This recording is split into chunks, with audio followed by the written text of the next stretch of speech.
Hello friends, நம்ம இன்றைக்கி என்ன ஸ்டோரி பார்க்க போகிறோம்னா, தெனாலிராமனில் ஒரு பகுதியான ராஜாங்க விருதை பற்றி தான் நம்ம இன்றைக்கி பார்க்க போகிறோம். வாங்க பார்க்கலாம்.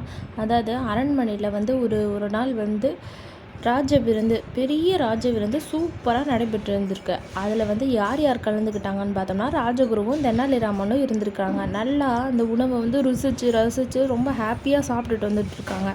அப்போ விருந்தை பற்றி 2 பேரும் பேசிட்டு வந்துட்டுருக்காங்க.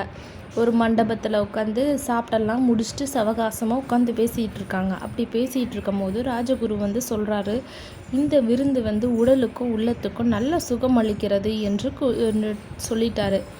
இதை கேட்டுட்டு இருந்த தெனாலிராமன், இவரை நம்ம கொஞ்சம் சீண்டி பார்ப்போமே அப்படின்னு சொல்லிட்டு, இதை என்னது இப்படி சொல்லிகிட்டு இருக்கீங்க அப்படின்னு சொல்லிட்டு, உண்பதை விட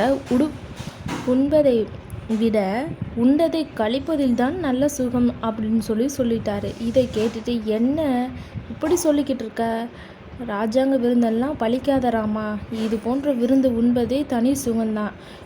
இந்த மாதிரி சாப்பாடு எங்கேயும் கிடைக்குமா அப்படின்னு சொல்லிட்டு சத்தம் போடுறாரு.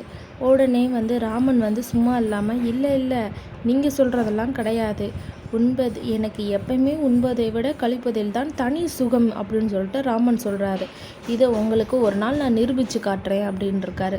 போறாமா, உனக்கு ஒரு வேலை இல்லை, எப்போ பார்த்தாலும் நீ இப்படி தான் சொல்லிகிட்டே இருப்ப ஏதாவது அப்படின்னு சொல்லிட்டு கேலி பண்ணிடுறாரு. ஒரு நாள் ராஜகுரு தனி அறையில் இருந்திருக்காரு.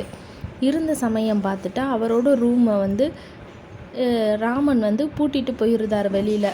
உடனே ராஜகுருக்கு வயிறு கலக்கிறது. உடனே கதவை வெளியே கதவு பூட்டியிருக்கிறது தெரியாமல் வந்துட்டார் வேகமாக.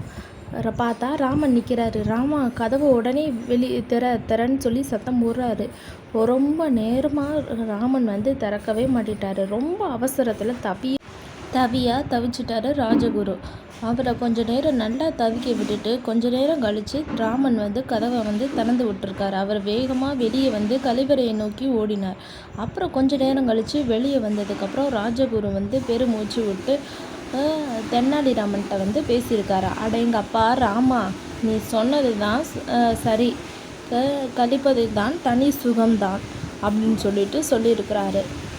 நீ ஒத்துக்கிறேன் நீ சொன்னதையே நான். ஆனால் இது போன்ற விபரீத முடிவுகள் இனிமேல் என்கிட்ட விளையாட்டை வச்சுக்கிறாத ராமா, இதுவே எனக்கு ரொம்ப போதும் அப்படின்னு சொல்லிட்டு ராஜகுரு சொல்லிட்டு சிரிச்சிருக்காரு. இதை கேட்ட ராமனும் சிரிச்சுக்கிட்டே 2 பேரும் ரொம்ப ஹாப்பியாக இந்த இதை சூப்பராக என்ஜாய் பண்ணியிருக்காங்க.